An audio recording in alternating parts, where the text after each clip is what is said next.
governo regionale fondi ai comuni che hanno stabilizzato i lavoratori ASU, l'intervento dell'assessore Albano, le prospettive di stabilizzazione dell'intero personale. Giuliana Amici. Quasi 5 milioni di euro sono stati pagati dalla Regione ai 68 enti locali della Sicilia che hanno provveduto a stabilizzare i lavoratori ASU in servizio nei loro uffici.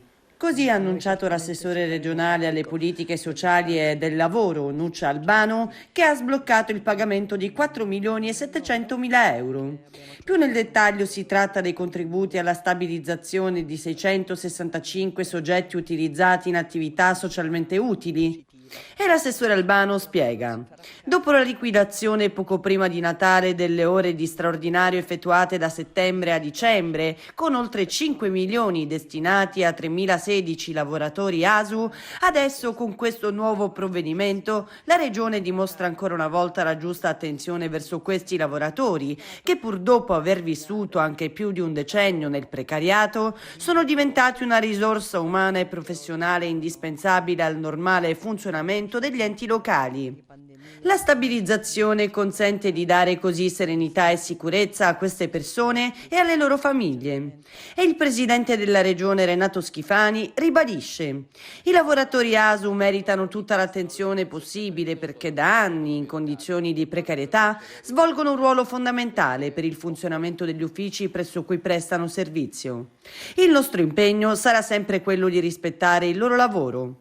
Inoltre approfondiremo l'avvertenza che li riguarda per provare a trovare una soluzione legislativa e amministrativa che sia sostenibile.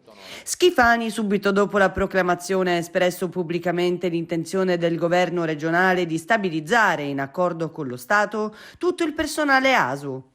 Come è noto, già il governo Musumeci, con norma regionale in applicazione di una norma statale, tentò invano di stabilizzare lo stesso personale, ma il provvedimento è stato impugnato dal Dipartimento degli Affari regionali e per le autonomie.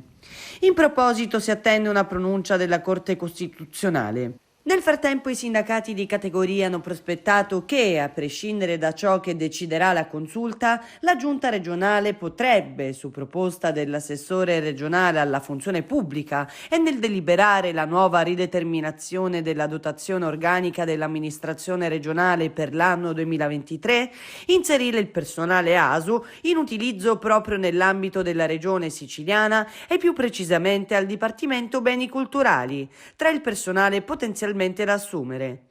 Ciò, oltre a mitigare le carenze d'organico, contribuirebbe ad avviare le procedure di stabilizzazione e di fuoriuscita dal precariato.